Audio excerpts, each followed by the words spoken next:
Mark 14. Now the Passover and the Festival of Unleavened Bread were only 2 days away, and the chief priests and the teachers of the law were scheming to arrest Jesus secretly and kill him. But not during the festival, they said, or the people may riot. While he was in Bethany, reclining at the table in the home of Simon the Leper, a woman came with an alabaster jar of very expensive perfume made of pure nard. She broke the jar and poured the perfume on his head. Some of those present were saying indignantly to one another, "Why this waste of perfume? It could have been sold for more than a year's wages and the money given to the poor." And they rebuked her harshly. "Leave her alone," said Jesus. "Why are you bothering her? She has done a beautiful thing to me. The poor you will always have with you, and you can help them any time you want, but you will not always have me. She did what she could. She poured perfume on my body beforehand to prepare for my burial. Truly, I tell you, wherever the gospel is preached throughout the world, what she has done will also be told in memory of her." Then Judas Iscariot, one of the 12, went to the chief priests to betray Jesus to them. They were delighted to hear this and promised to give him money. So he watched for an opportunity to hand him over. On the first day of the Festival of Unleavened Bread, when it was customary to sacrifice the Passover lamb, Jesus' disciples asked him, "Where do you want us to go and make preparations for you to eat the Passover?" So he sent 2 of his disciples, telling them, "Go into the city, and a man carrying a jar of water will meet you. Follow him. Say to the owner of the house he enters, 'The teacher asks, where is my guest room where I may eat the Passover with my disciples?' He will show you a large room upstairs, furnished and ready. Make preparations for us there." The disciples left, went into the city, and found things just as Jesus had told them. So they prepared the Passover. When evening came, Jesus arrived with the 12. While they were reclining at the table eating, he said, "Truly I tell you, one of you will betray me, one who is eating with me." They were saddened, and one by one they said to him, "Surely you don't mean me?" "It is one of the 12, he replied, "one who dips bread into the bowl with me. The Son of Man will go just as it is written about him, but woe to that man who betrays the Son of Man. It would be better for him if he had not been born." While they were eating, Jesus took bread, and when he had given thanks, he broke it and gave it to his disciples, saying, "Take it, this is my body." Then he took a cup, and when he had given thanks, he gave it to them, and they all drank from it. "This is my blood of the covenant, which is poured out for many," he said to them. "Truly, I tell you, I will not drink again from the fruit of the vine until that day when I drink it new in the kingdom of God." When they had sung a hymn, they went out to the Mount of Olives. "You will all fall away," Jesus told them, "for it is written, 'I will strike the shepherd, and the sheep will be scattered.' But after I have risen, I will go ahead of you into Galilee."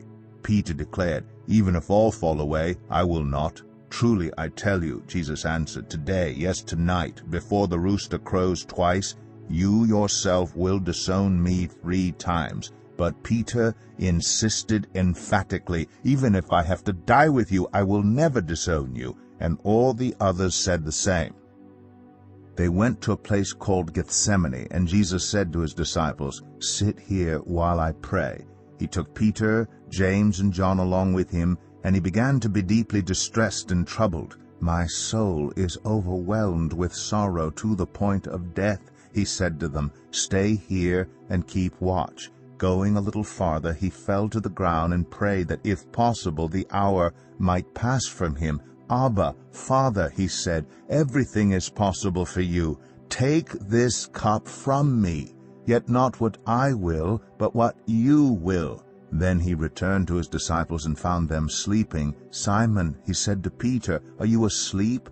Couldn't you keep watch for 1 hour? Watch and pray so that you will not fall into temptation. The spirit is willing, but the flesh is weak." Once more he went away and prayed the same thing. When he came back, he again found them sleeping because their eyes were heavy. They did not know what to say to him.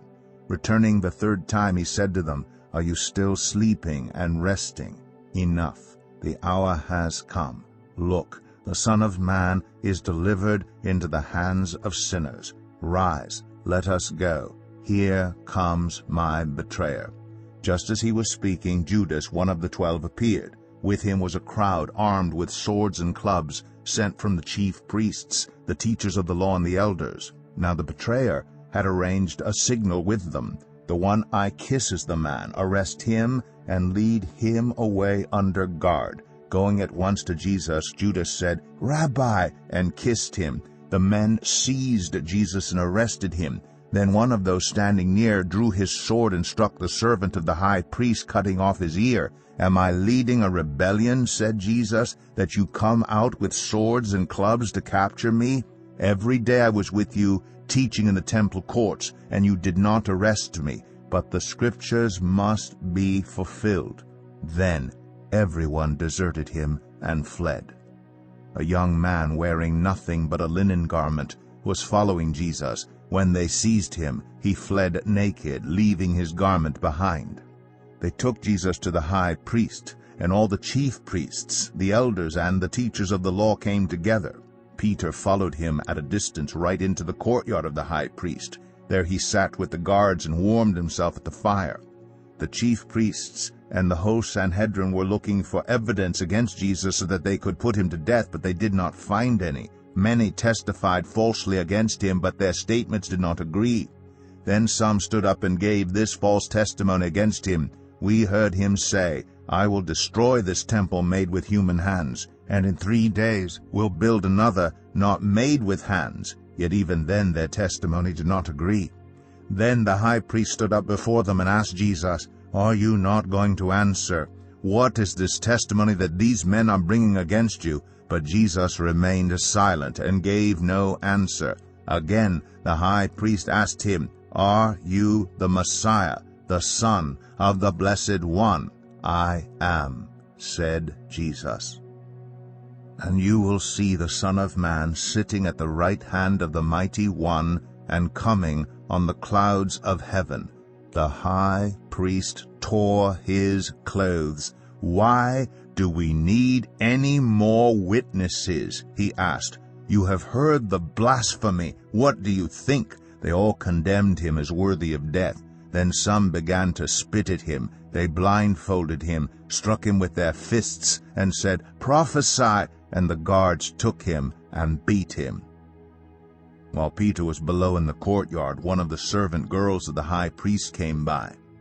When she saw Peter warming himself, she looked closely at him. "You also were with that Nazarene Jesus," she said, but he denied it. "I don't know or understand what you're talking about," he said, and went out into the entryway. When the servant girl saw him there, she said again to those standing around, "This fellow is one of them." Again he denied it. After a little while, those standing near said to Peter, "Surely you are one of them, for you are a Galilean." He began to call down curses, and he swore to them, "I don't know this man you're talking about." Immediately the rooster crowed the second time. Then Peter remembered the word Jesus had spoken to him, "Before the rooster crows twice, you will disown me 3 times." And he broke down and wept.